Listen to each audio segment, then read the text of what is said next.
So for today's video, I decided I'm just gonna go through all of Screaming Frog. Basically just give you like a whole, I guess like give you an idea of how I go about auditing a website when it comes to Screaming Frog. To me, it's like probably one of my favorite SEO tools out there. It's cheap, does a lot. The API connections are great, and it's really just a really great, easy to use tool that honestly can apply. You can find almost anything on every website. Um, so there's a lot to look at. There's a lot you can avoid. So I'm just going to give you an idea of the type of things that you probably should be looking for. And kind of like I guess just to give you an idea of like what you should be looking for when you're in Screaming Frog. Um, this video might come out to be a little long, so I apologize if that happens. I'm also going to do this in one take, so bear with me here. So I'm going to start with this overview tab. I really think this is the one where really everything that you want to find about your website you'll be able to find here. And really, it has so much data about pretty much everything about your website, about canonicals, H1 tags, crawl data, status codes. Like it's pretty much all there. And I mean, there's some things that you'll honestly probably be able to skip. Like if you're looking at crawl data, I mean, yeah, you can look at HTML, JavaScript, but it's really not really going to be a whole lot there. But once we scroll down a little bit, this is where we start seeing some of the information that we want to see. Specifically, when we start with the response codes, this is usually one of the first things that I look for. You can see here we have internal and external. Um, this can be kind of misleading because it's a mix of what's on your website and then what's your website linking to. So in this case, I'm going to scroll down to internal, so it's just our own website. Obviously, we have our 200 status codes, which means the page is showing up fine. We have our 3x or redirect errors, which basically means that these pages here are being redirected. I like looking at this one here just because if you look at the in links tab and you filter it from highest to lowest, then you can also see the redirects that have the most internal links pointing towards them. You can also do the same with broken pages, 404 pages, and you can see in this case, if I sort from highest to lowest, these are the broken pages that have the most internal links pointing towards them. So that's in the case of a redirect or a broken page, a 404 page is usually going to be the one that I would opt to fix first. A redirect, yeah, you probably want to update the URL so it's more direct and you're not, I mean, one, you're not telling users to jump from one page to another, but also from a search engine standpoint, you're not sending them from one page to another. You want to reduce that jump. You want to reduce the middleman that they have to take when they're going page by page. Um, External, really probably won't see as much value there. I mean, you can look at the external 404 issues, which kind of the same thing. It's basically just saying these are the websites that you're linking to that are coming up as broken. So it's not going to help you from an SEO standpoint. I mean, it could, but really, you want to look at this so you're not sending users to a broken page. Like if you're citing something or if you want to send them to another page, you don't want to just send them directly to a broken page. You want to make sure that that user experience is there. Obviously, you can look at your URL sections. You can see which URLs have underscores in them, multiple slashes, a repetitive path. You can also see which ones have parameters in them, like a query string.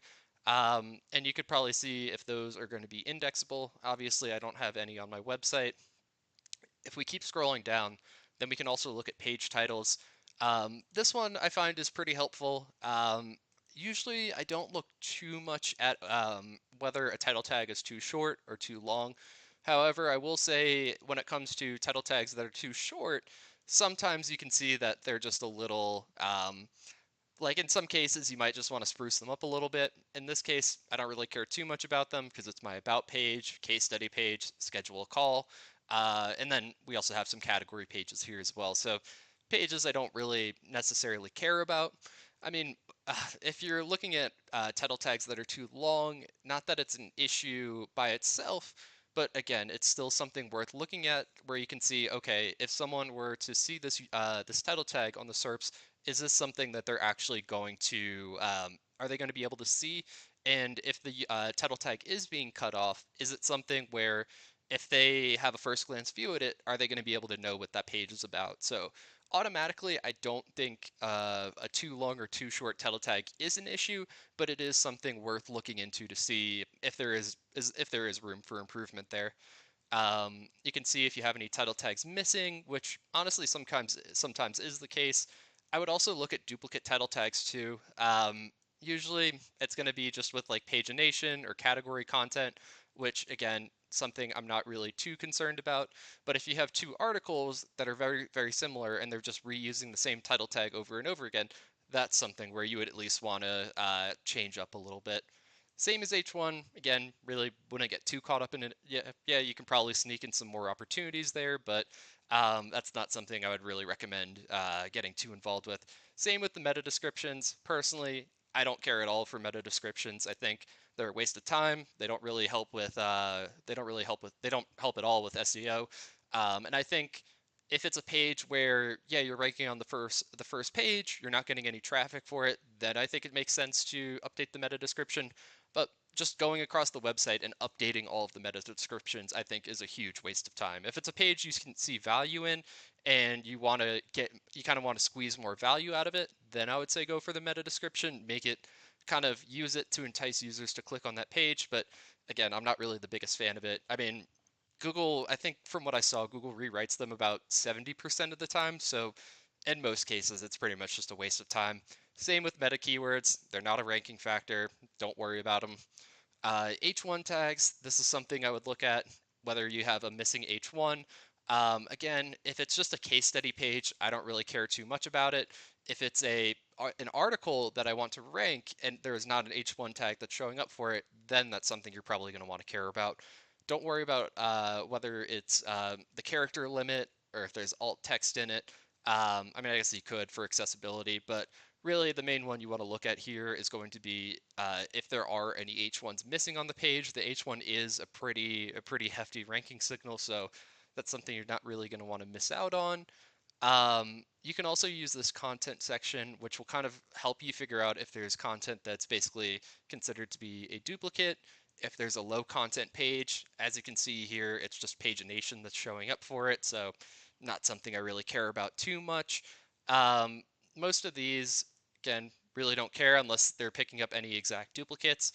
Images can be helpful.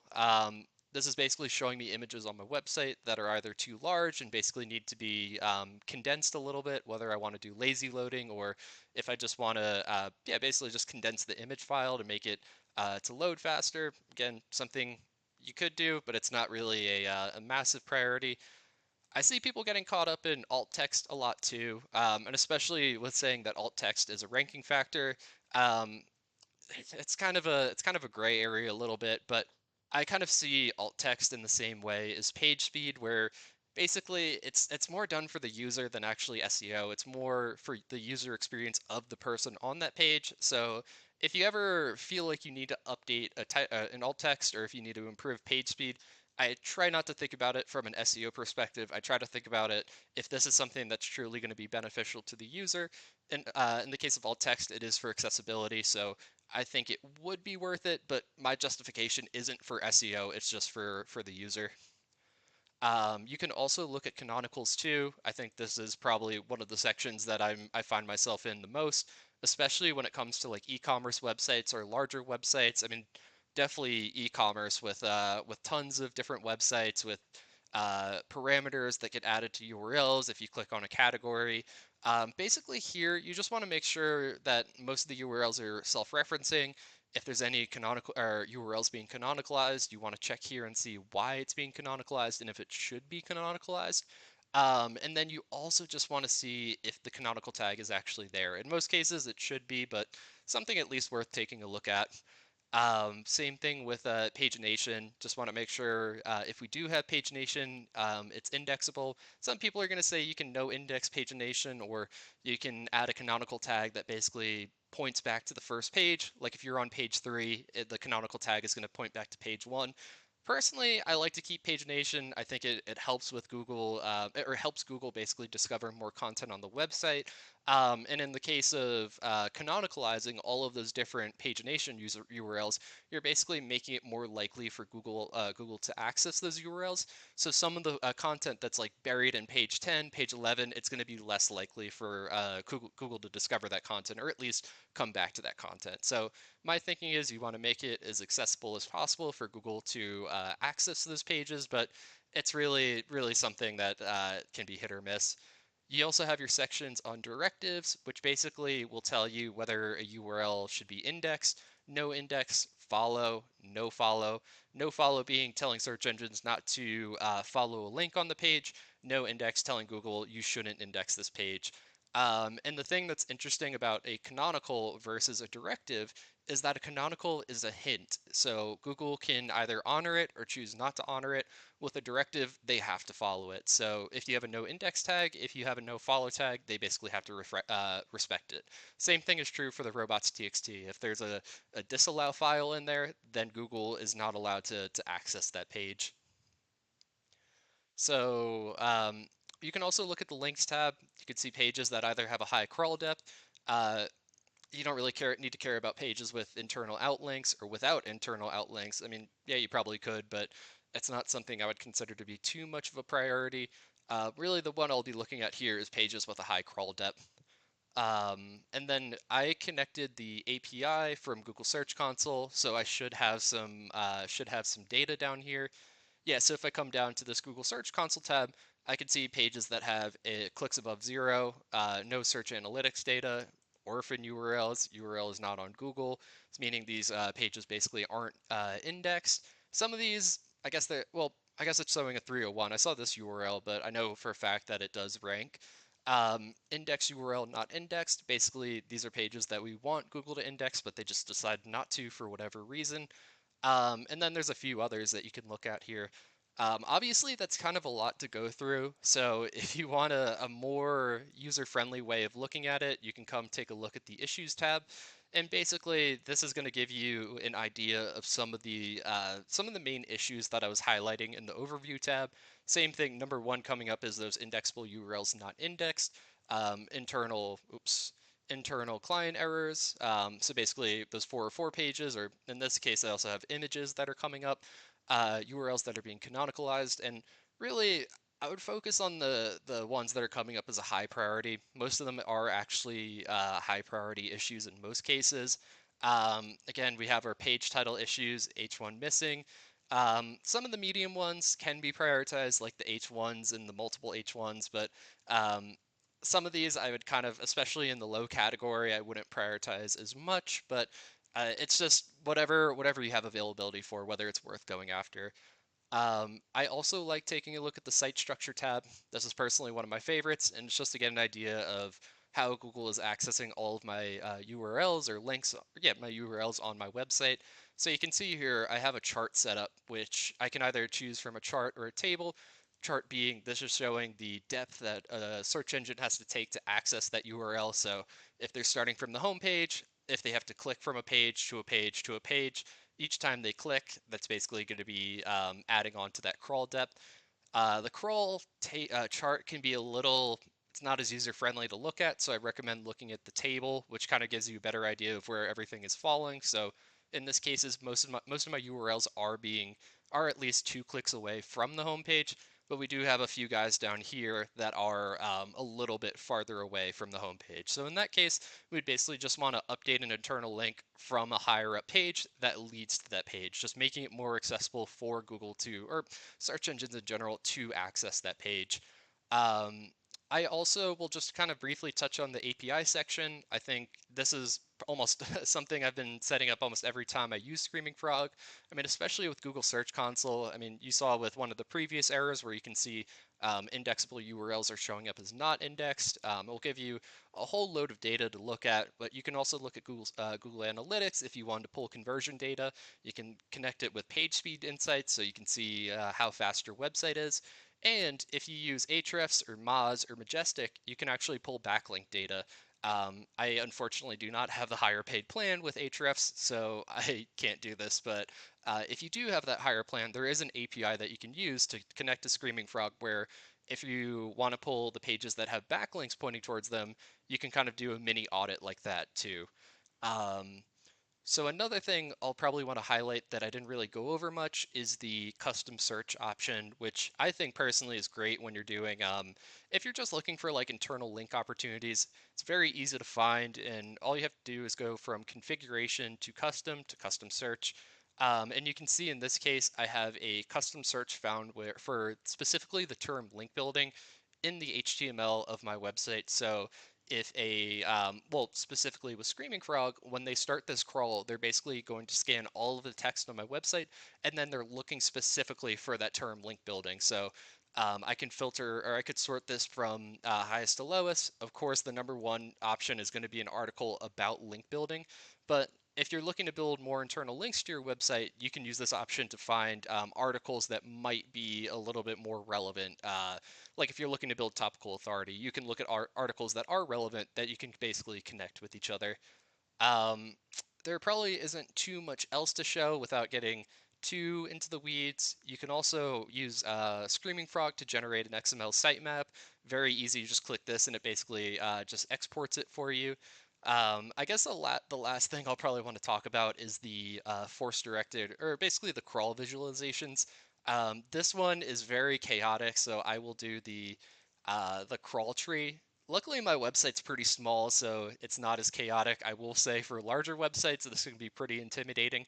But basically, this is showing my website starting with the homepage and then how it links out to other URLs on my website. So you saw earlier, most of my URLs are close to the homepage. There are a few stragglers. So basically, it's a way to find these stragglers out here that are URLs.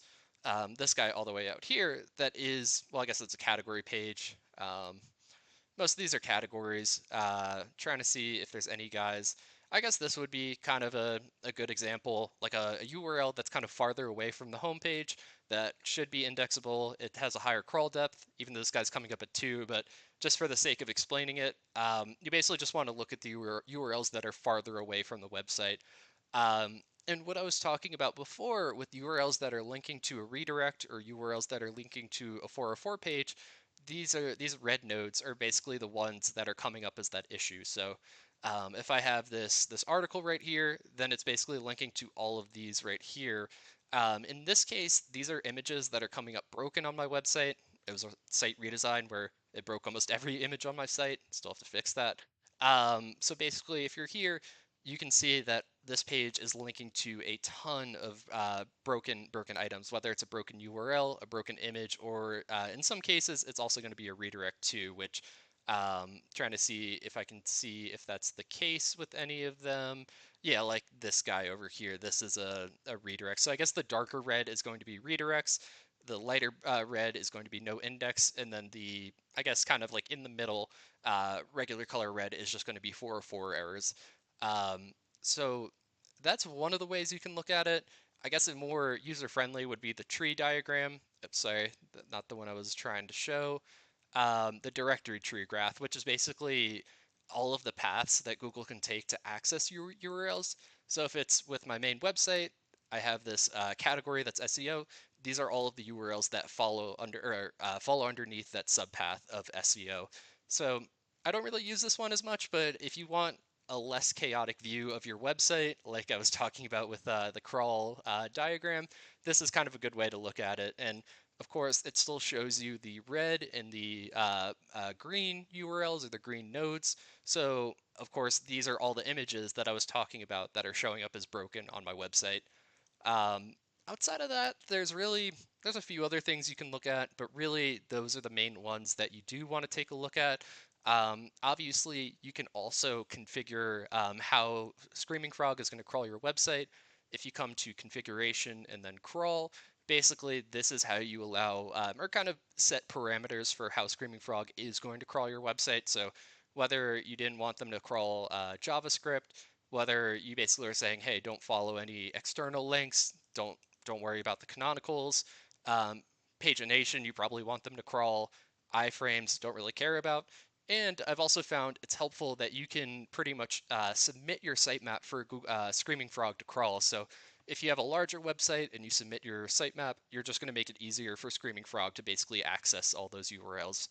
You can also include, this one's actually pretty cool too, but you can basically include and exclude URLs. So say if I really wanted to look at a very specific area of my website, this kind of acts as a robots.txt where with the exclude, you're basically telling Screaming Frog, like, don't follow this folder at all. Just completely avoid it. And for include, these are the URLs that I want you to follow. So stick to these specific subpaths, and the rest you can basically ignore. Think there's a robots.txt where you can basically test out your robots.txt on your website. But yeah, like I said, pretty much all of the important ones I pretty much went over.